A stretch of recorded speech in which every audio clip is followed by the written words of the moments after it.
Olá, amigos, dando continuidade ao nosso projeto Direito na Prática. Hoje nós vamos chamar a atenção, falar um pouco sobre compensação de jornada, que é o gênero de duas espécies, que é a compensação tradicional e a compensação através do regime que a gente denomina de regime de banco de horas. Primeira questão, compensação tradicional. Qual que é a diferença para a compensação no regime de banco de horas? A tradicional é aquele caso que dentro da semana ou até dentro de um mês no máximo, a gente já tem uma pré-fixação das horas que serão trabalhadas a mais em determinado dia e a menos em outro dia. A gente vê com muita facilidade em algumas empresas, as pessoas trabalham um pouquinho mais no decorrer da semana para folgar no sábado, ou algumas vezes sai um pouco mais cedo na sexta-feira. Então a gente vê com mais propriedade, é mais fácil de identificar o tipo de regime de compensação tradicional. Regime por banco de horas, regime de compensação denominado banco de horas. É aquele que tem um tempo maior. O próprio nome banco já fala, a gente vai ter horas positivas, em outros dias, horas negativas. Por isso que a gente denomina de banco de horas. Antes da reforma, para poder ser implementado o banco de horas dentro de uma empresa, havia a necessidade de ter um acordo, uma convenção coletiva de trabalho, uma norma coletiva autorizando o banco de horas. Após a reforma trabalhista, não há mais essa necessidade.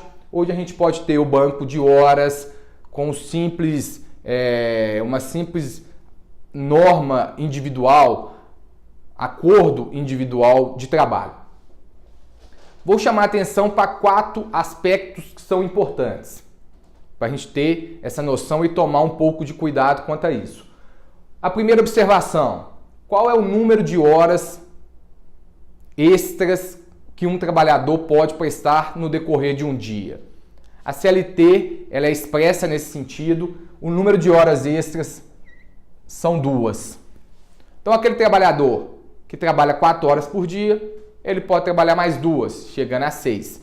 O que trabalha 6 pode chegar a 8 e assim vai. O mais comum, quem trabalha 8 horas por dia, pode fazer mais 2 horas extras, dando um total de 10 horas de trabalho naquele dia. Então essa é a primeira observação. A segunda observação, regime 12 por 36. Antes da reforma trabalhista, havia necessidade para a implementação do regime 12 por 36 de uma norma coletiva autorizando.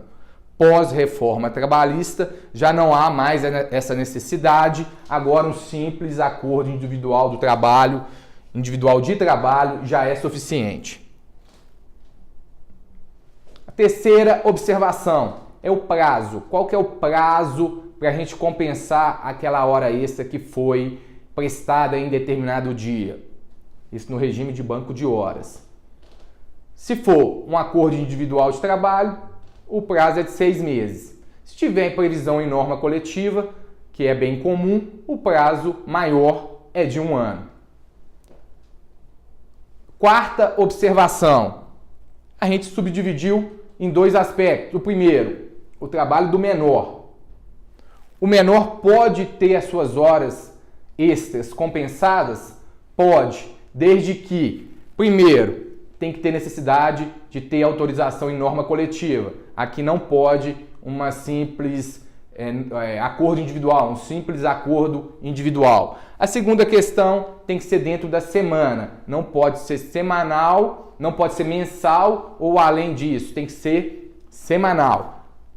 A outra questão é o trabalho em condições insalubres, que pode também ser compensado, desde que haja uma autorização da entidade competente nos casos de medicina e segurança do trabalho.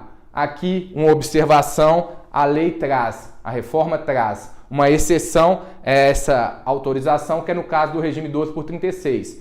Então, a pessoa que trabalha em local insalubre, para ela ter o seu horário de trabalho compensado, há necessidade de uma autorização prévia daquela entidade responsável pela medicina e segurança do trabalho, salvo se a compensação for no regime de 12 por 36.